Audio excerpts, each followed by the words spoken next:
I am remembering. Are you remembering who you are? You know, I realized when I chose that song that's my job as a spiritual director, is to remind us of who we are. And I know I do that all the time, but sometimes I need that reminder as well. Ah, yeah. Blessed be. So welcome again. I see some new faces. Welcome. Glad you're here today. You found us. We aren't at the park. We're in a new location today. So the monthly theme in the Centers for Spiritual Living has been Pieces into Peace. And my talk today is about waking up. And one of our Dr. Ernest Holmes, who was the founder of the Science of Mind, one of his most famous phrases is, there's a power for good in the universe and good students, and you can use it. There's a power for good in the universe and you can use it. So how are you using it? How's it going? Are you remembering? I am remembering to use it. Are you at peace in your life? Are you at peace with everybody you meet? Oh. But when we have a grand rising and we wake up and actually use this power and connect to that oneness within us, then we can live our life with more compassion and wholeness. And we can transform how we experience the world into one of more peace and harmony. So I talked a few weeks ago about what it feels like when our world falls to pieces. That of confusion, upset, doubt, worry, fear. How in the heck can we find peace? Because when we are confused and asleep in the illusion of separation, there is no peace, right? I mean, it's not there. So thank goodness for our spiritual wisdom tools. You know, we have that tool belt, that spiritual tool belt, that help us to wake up and rise again to the truth that Dr. Holmes said, peace is always at the center of our own soul. Peace is in there somewhere, even when there's all those clouds. So let's affirm, I wake up to the peace at the center of my soul. I wake up to the peace at the center of my soul. How does that feel? Say it again. I wake up to the peace at the center of my soul. Or at least be willing to. Willingness is a good step in the right direction. So when we tend to view the world through otherness or separation or in pieces, it can be kind of a scary place. We don't feel safe, and we feel like we need to protect ourselves. Thus, we tend to react out of fear and defensiveness, which can serve us at some times, yes. But when we can make that connection again to that power within us, then we can move into a place of more cooperation and compassion, I believe. And you know, when we recognize, I mentioned this a few weeks ago, that the tendency of life, the actual natural order of things is unity. And we have to start with ourselves to bring that into expression. It's an inside job. Oh, darn. It involves nothing outside of ourselves. Hear that.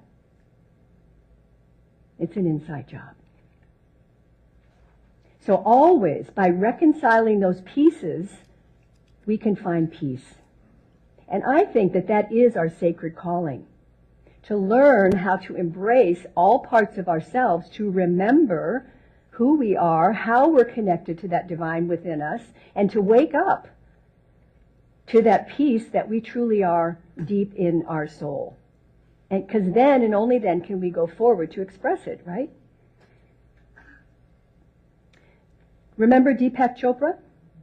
Great soul. He said, at the deepest level, there is infinite peace, undisturbed by the play of opposites and the clash of darkness versus light. From the soul's perspective, there is only pure being. From the soul's perspective, there's only pure being. I wake up to the peace at the center of my soul. I wake up to the peace at the center of my soul. So I invite you to look around the room for a moment and just notice everyone that's here. Just kind of look around and just check them out. See who's here. Maybe you know them, maybe you don't know them. Just look around. And now I invite you to just take a moment and close your eyes and go within. Take a breath and consciously move your attention and your energy into your heart space, which is considered at the center of your chest. And just breathe into your heart for a moment. Just imagine. Use your imagination if you've never done it. And feel that divine nature within you. Feel a sense of oneness with everyone. Just imagine. Feel safe right now.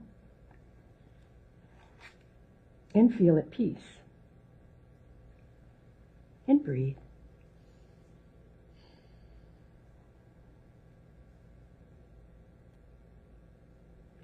Good. Now open your eyes and slowly look around the room again, but this time look with your heart center, from your heart center. And just look at each other and with your eyes silently say Namaste. The divine in me recognizes and honors the divine in you.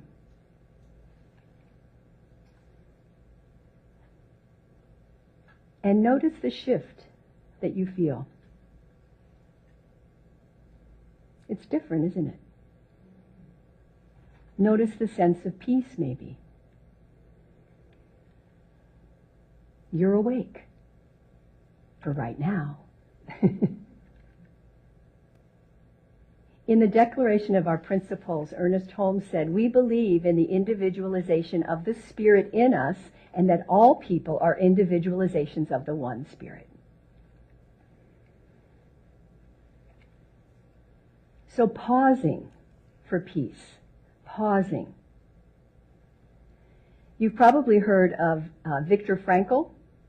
He was a Jewish Austrian psychiatrist and a Holocaust survivor, and he wrote a book called The Meaning of Life. I think it was what it was called. And he said, between the stimulus and the response, there's a space. And in that space lies our freedom and power to choose our responses. And in our response lies our growth and our freedom. The fascinating thing is that within that space, that pause, that nanosecond, we tell ourselves an entire story about what's happening. Think about a situation and a story you told or tell yourself. We all have had times where we've suffered greatly. And I know some of us are going through some really difficult times right now. So can we think about, oh, I could have chosen a different thought. Oh, I could have had a V8. You remember that? If you're my age. Oh, I could have had a different thought. So when was a time when you were in a situation with someone where you actually were able to practice the pause? To choose a different response instead of a reaction. And how did that feel? Because these life insights really help us to recognize that we have that greater power within and the benefits of connecting to that source, to that spirit more often. There's a power for good in the universe and I can use it. Yes. There's a power for good in the universe and you can use it. So what if we made a habit, a new habit, of going to God first? What if we made a new habit of going to love first, if you don't want to use the word God? What if we made a new habit of going to peace first? Just try it on. See what happens. Because would you rather just be right or be in the loving space? We're always a choice. We know that here. Because objectively, whatever happened on the story on the news, a family member said something you saw on Facebook, has no meaning. It's just an event, a stimulus. Until we give it meaning to us, then we respond based on that meaning we made up. I know that's kind of like a riddle there. But when we practice the pause, slow down and breathe, we can explore the story we're telling ourselves. They don't like me. Remember the warrior pose, the worrier pose? I'm doing it wrong. What story do you tell yourself? Just to notice that. Because oftentimes they're old tapes, old patterns that may not support the peace and love that we actually want to be in. Are you with me on that? Do you get that? Yeah. And not to beat ourselves up when it shows up, but just to be aware. Just to be aware. Reverend Michael Beckwith says, you can never be separated from the presence of the divine, just as a wave can never be separated from the ocean. You can think you're separated. You can have conversations and experiences of separation, but at your soul level, there's that soul level again, you're never separated from the presence of God or the divine. Ever, ever, ever. So you must reprogram your mind to be aware of the presence that is never in absence, that is always tapping on your heart, to invite it in, so that you can reflect and reveal the universe in a way that has never happened before. It's an inside job. Are you going to take the job? Yeah. Remember, stop, drop, and pray? It's a good emergency plan to transform all those pieces into peace. Stop, whatever you're doing. Notice without judgment, I'm not feeling so peaceful, and give yourself permission to turn away from the condition. You have that power. Drop from your head to your heart space. Breathe. Go within. Breathe again. Breathe again. And breathe again if you have to. And then pray or bless. Pray as peace. Affirm what you do want, not what you don't want. And remind yourself there's a power for good in the universe, and yes. Because you know what we're doing? We're rewiring our circuitry. It's not called the science of mind for nothing. Ernest Holmes in the 40s, 30s, 40s, and 50s created this philosophy from all the world's religions.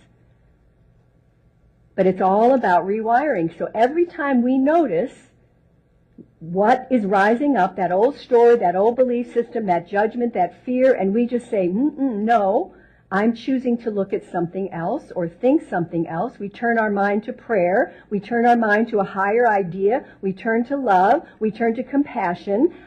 Then we're engaging in a practice of redirecting our thinking. And as we stop and redirect, we change the pattern of our thought.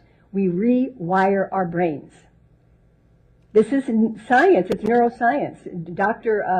Joe Dispenza, you've probably heard of him. That's what we do. Every time we stop and we notice and redirect our intention and attention, we create a new pattern, a new thought, a new belief, a new neuron, and a new synaptic connection. That's pretty cool. So every time we take that pause, we rewire our brain, our thought, our lives, our behaviors, and therefore we help to create a world that we want to see and be in. That's a good lesson, isn't it? I mean, it's just a good reminder. I know those of you that have been studying this know that, but sometimes we just have to remind ourselves. So what are you choosing?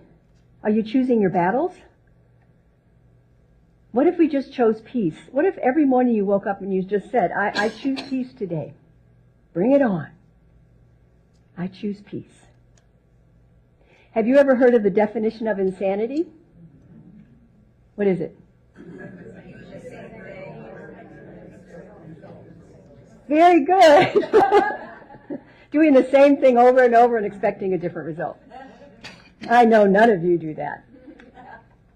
So the opportunity here in our life is to notice old habit patterns that we have repeated many times and just give ourselves permission to make a new choice. Just start there. And then ask yourself, what's the outcome I want? Is it an argument, or is it being right? Or because being right can be very seductive and tempting. And there's something about our ego that just wants to be right. And that serves us in some ways, but does it bring us peace? Because if it doesn't, it can be toxic. Toxic to our nervous system. Brene Brown is a wonderful author, and in her book, Rising Strong, she invites us to use this phrase when we're triggered. Anybody ever get triggered? The story I'm telling myself is when we're triggered. Just to say that to yourself. The story I'm telling myself is. This way we are owning what's going on in our heads. Then we can take that pause to see if this is really serving us, and how does this story feel? And is it true? Byron Katie's great work. Is this true? Because we're always a choice to either wake up or stay asleep. And when we intentionally wake up from the illusion of separation, we will have a grand rising into oneness. So let's put these pieces of peace together.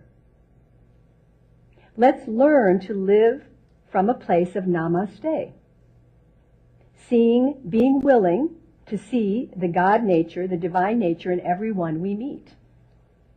We don't have to like them. We don't have to go out to lunch with them. Right? Let's learn to practice the pause for peace. Compassionately ask ourselves, what's the story I'm telling myself here? And is it true? And how does it feel? And then consciously choose what we do want to take our power back and choose our peace. Because when we do these things and consciously choose our peace, we are making the world as a whole more peaceful, because it's an inside job. Nelson Mandela said, if you want to make peace with your enemy, you have to work with your enemy. They become then your partner. So when fears come up, the class I'm teaching about fear, when the fears come up, the shame, the guilt, the resentment, the rage, the anger, when it comes up, we notice it, we don't push it away, we notice it, and we ask it, what is your message for me? How can I choose something better? You know, I always say to you, if I could have a new thought about this old condition, what would that new thought be?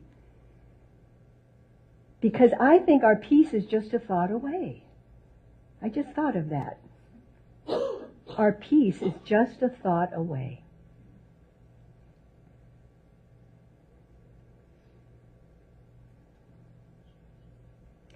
So I'd like to close with the great metaphysician Winnie the Pooh.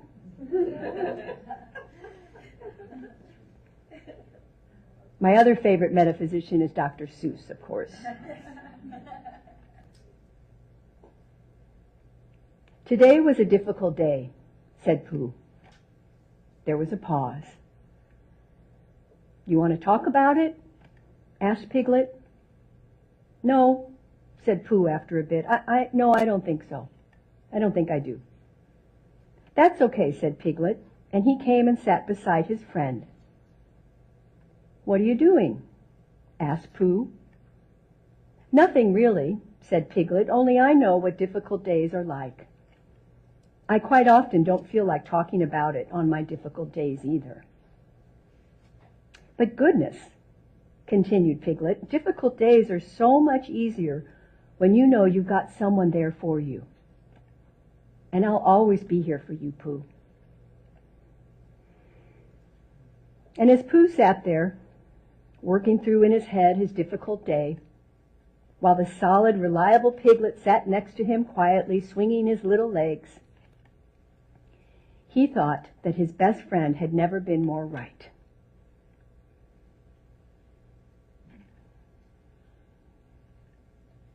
So I'd like us to each be each other's friend. To listen, to forgive, to love each other. I'm here for you. Can you be here for me? And let's remember, we have an invisible friend in the divine. A power that we can call on any time. That's just there to listen. Right next to us. Like Piglet.